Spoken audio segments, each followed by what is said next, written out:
All right, let's jump right in. Today, we're going to break down one of the most famous little stories ever written about dealing with the one thing we can all count on in life and work: change. Yep, we're talking about Who Moved My Cheese? You know that feeling, right? One minute, everything's humming along just fine, and the next, bam, your whole world gets flipped upside down. Maybe a huge project you were working on gets axed, your company decides to reorganize, or a relationship suddenly ends. It's that jarring shift that can leave you feeling completely stuck, maybe a little angry, and just paralyzed. But what if I told you there's a really simple way to think about all of this? That's exactly what this tiny book offers. Who Moved My Cheese isn't some dense, complicated business strategy guide. Nope. It's a short, super simple parable about 4 characters that, honestly, hold some incredibly powerful lessons for how to handle the changes life throws at us.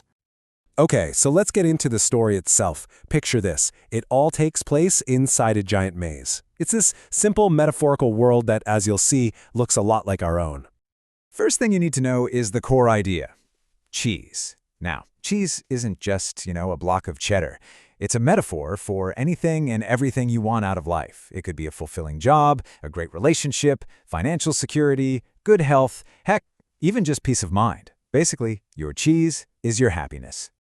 So if cheese is what you want, the maze is where you look for it. Think of the maze as your company, your career field, your community, or even your family structure. It's the environment you have to navigate every single day to find your cheese.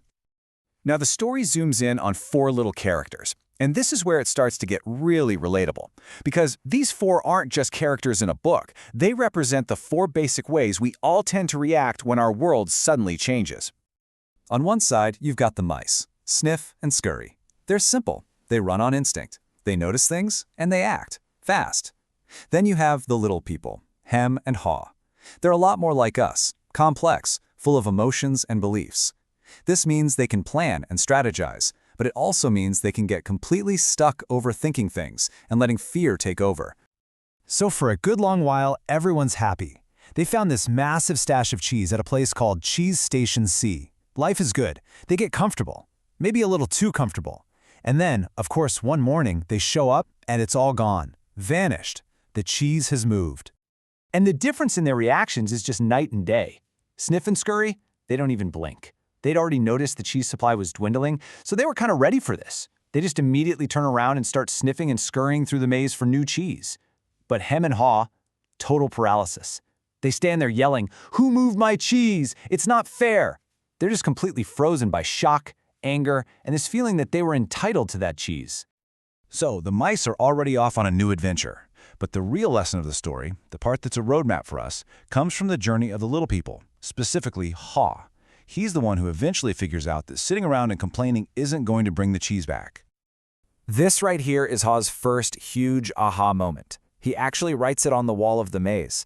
He realizes that just standing still, hoping for the old days to come back while the world changes around you, well, that's the most dangerous thing you can do. Inaction isn't safety. It's a slow death. And this is the golden question that changes everything for him. Fear is what kept him glued to that empty spot. By asking himself this question, he manages to step outside his fear for a second and think about what's possible, instead of just focusing on what he's lost. It's the key that unlocks the door to the rest of the maze. And you know what he discovers? The very second he starts moving, just by taking that one step into the unknown parts of the maze, the fear starts to shrink.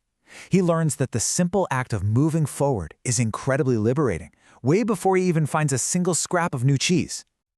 So what kept him going through all the dark, empty corridors? Instead of moping about the cheese he lost, Haw started to paint a really vivid picture in his mind of finding new cheese. He imagined how great it would taste, how happy he'd feel. This mental picture of success was the fuel that kept him going when he felt like giving up. And wouldn't you know it, his journey pays off. Big time. He finally finds Cheese Station N, and it's overflowing with all kinds of amazing new cheese he'd never even dreamed of. And who's already there, munching away happily? You guessed it, Sniff and Scurry. His courage to act led to a massive reward. Hal's entire journey is really summed up by the little bits of wisdom he wrote on the maze walls along the way. These are the core lessons, the big takeaways from the whole story. It really boils down to this simple 4-part framework. First, anticipate change. You got to pay attention to the little signs that things are shifting. Second, adapt quickly.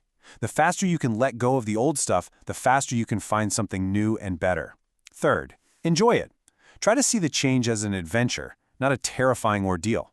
And finally, be ready to do it all over again. Because the one thing that's for sure is that the cheese will always keep moving. But if there's one lesson that's more important than all the others, it's this one. At the end of the day, the maze wasn't the real problem. The missing cheese wasn't the real problem.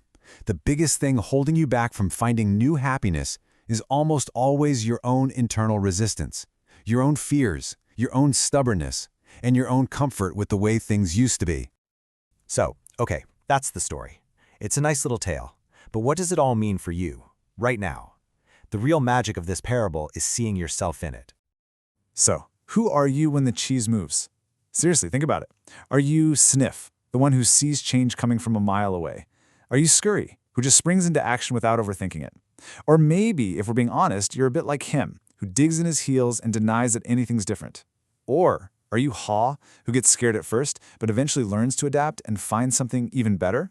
Knowing which one you tend to be is a huge first step. And that brings us right here to the final, most important question. Because make no mistake, in some part of your life right now, your job, your health, a relationship, your cheese is moving. It's either getting old or it's already gone. So the question the story leaves us with is simple, but isn't easy. What's your next step?